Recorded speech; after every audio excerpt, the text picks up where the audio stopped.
आधी बहू पूरी बेटी। नहीं मम्मी, मुझे कुछ नहीं खाना, मैं सोने जा रही हूँ। अरे मेरी लाडो, थोड़ा सा तो खा ले बेटा। No means no. तभी वहां सीमा की पड़ोसन मिश्राइन आती है। नखरे तो ऐसे उठाती है अपनी बेटी के, मानो वो 2 साल की बच्ची हो। अरे 26 साल की घोड़ी है सोना।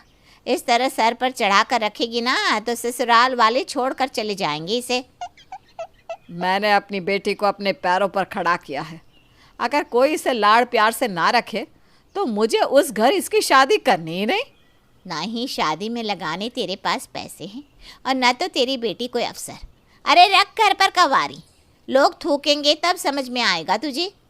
ये कहकर मिश्राइन वहां से चली जाती है। मिश्राइन की बात सुनकर सोना रोने लग जाती है। खाना तो तुम मुझे खिला रही हो माँ, तो सबको क्यों तकलीफ है? जब देखो कोई ना कोई ताना देकर चला जाता है। सभी ससुराल वाले बुरे ही होते हैं क्या? नहीं होगी शादी तो ना हो। अरे वो मिश्राइन तो पागल है, तू क्यों मन खराब करती है? चल खाना खा। सोना सीधी सादी और बड़े लाड़ प्यार में पली बड़ी लड़की थी। वो ज़्यादा समय पढ़ने में देती थी, जिस कारण उसे रसोई का कोई काम सही से नहीं आता था। हर रोज़ कोई ना कोई इस कारण उसे ताना सुना ही दिया करता था। एक रोज़, मेरे घुटने में बहुत दर्द हो रहा है। दुखेंगे ही ना माँ, तुम बैठती कहाँ हो दिन भर इधर से उधर। आओ मैं मालिश कर देती हूँ। सोना सीमा के पैरों की मालिश कर रही होती है। तभी वहाँ एक पता पूछते पूछते सुशीला आ पहुँचती है। क्या ये शर्मा जी का घर है? नहीं नहीं आंटी, वो तो हमारे पड़ोसी हैं। आप गलत घर पर आ गई हैं। चलिए मैं आपको शर्मा जी का घर दिखा देती हूँ। सुशीला सोना के व्यवहार से बहुत खुश होती है और उसके घर रिश्ता भेज देती है। अब सोना की शादी धीरज के साथ तय हो जाती है। शादी के मंडप पर वधू अब वर से आगे चलेगी। सोना जैसे ही आगे बढ़ती है, उसके तेज चलने के कारण गठजोड़ा खुलने लग जाता है। हाय हाय हाय, अभी से बहू के पैर खुल गए हैं तो आगे क्या करेगी ये? इसके पहले कि गठजोड़ा खुलता, सुशीला भागकर उसे पकड़ लेती है और गठजोड़ा खुलते खुलते बच जाता है। अब जो रिश्ता ऊपर वाले ने जोड़ा हो उस पे कैसे ही कोई विघ्न आ सकता है। आप मंत्र जारी रखिए पंडित जी। सुशीला की बात से लोगों की जुबान बंद हो जाती है और धीरज के साथ सोना की शादी हो जाती है। गृह परिवेश के लिए सोना दरवाजे पर खड़ी होती है। बहू, कलश को अपने पैरों से गिराकर घर में प्रवेश करो। सोना को इन चीज़ों की ज़्यादा जानकारी तो थी नहीं, इसलिए वो गलती से अपने उल्टे पैर से कलश को गिरा देती है। हाय राम सुशीला, इतना बड़ा अमंगल। अब तो इस घर को भगवान ही बचाए। तेरा क्या है विमला, बस मुंह खोलकर कुछ भी बोलना आता है तुझे? पता नहीं क्या बायां अंग स्त्री का होता है। मेरी बहू ने गिरा ही दिया उल्टे पैर से कलश, तो ये तो और भी अच्छा हुआ ना, घर में समृद्धि आएगी। बड़ा बहू की तरफदारी कर रही है तू। कितने पैसे ले आई है बहू दहेज में? आंटी, ये आप क्या कह रही हैं? मम्मी जी ने तो एक पैसा भी नहीं लिया मेरे परिवार से। देखिए, मैं खुद के लिए अपशब्द सुन सकती हूँ पर मम्मी जी के लिए नहीं।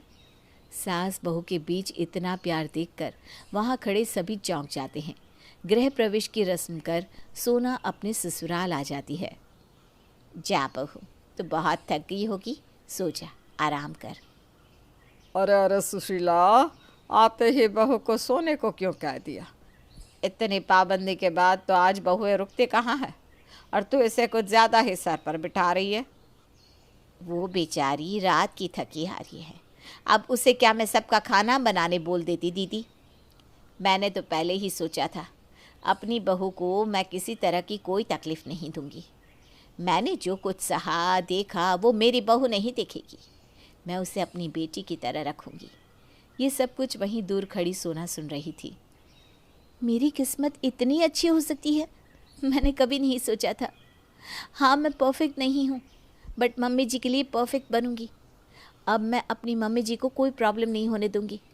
उनके लिए बेटी साबित करके ही दिखाऊंगी। सोना अपने कमरे में जाकर कपड़े बदल कर सीधा रसोई में जाकर अपनी माँ को कॉल लगाती है। वो मम्मी, तुम घर पर जो दम आलू बनाती हो ना, उसकी रेसिपी बताओ ना, मैं सबके लिए पूरी और दम आलू बना रही हूँ। तू रसोई में है? अरे बेटी, गरम तेल खुद पे मत गिरा लेना। कैसे लोग हैं, आते ही तुझे रसोई में भेज दिया। मैंने तेरी शादी उस घर में करवा कर कोई गलती तो नहीं कर दी ना? नहीं माँ, इतनी अच्छी है मेरी सासू माँ कि मैं क्या कहूँ। सभी उन्हें ताने देने लगते हैं मेरे कारण, और मैं नहीं चाहती कि उन्हें कुछ भी सुनना पड़े, इसीलिए मैं खुद की मर्ज़ी से रसोई में आई हूँ। अरे मेरी बेटी तो बहुत समझदार हो गई है। अब मुझे विश्वास हो गया है कि तू गृहस्थ जीवन अच्छे से चला लेगी। अपनी माँ से पूछकर सोना अच्छे से खाना बनाकर डाइनिंग टेबल पर परोसती है। देखिए दीदी, मेरे प्यार का नतीजा, मेरी बहू के हाथ की पहली रसोई खाइए आप। पहली रसोई और एक भी मिठाई ही नहीं? ये नहीं बताया क्या तेरे मायके वालों ने कि पहली रसोई में मीठा बनाना ज़रूरी होता है? मैं अभी बना देती हूँ बुआ जी। अरे अरे बहू, तू दुखी क्यों होती है?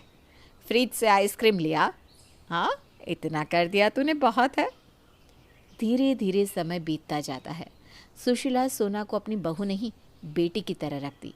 सोना भी अपनी सास को खुश रखने की पूरी कोशिश करती, पर कोई ना कोई इस बात पर सुशीला के कान भर ही दिया करता।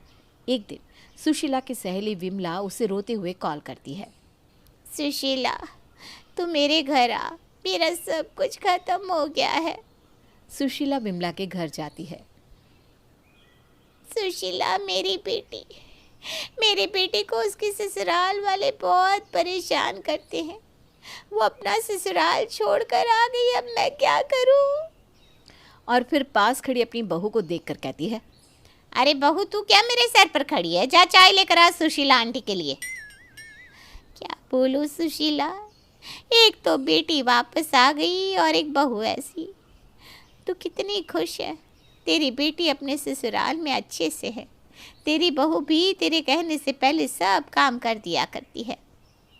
अपनी बहू को किस तरह रखती है विमला तू? वो कोई नौकरानी थोड़ी ना है।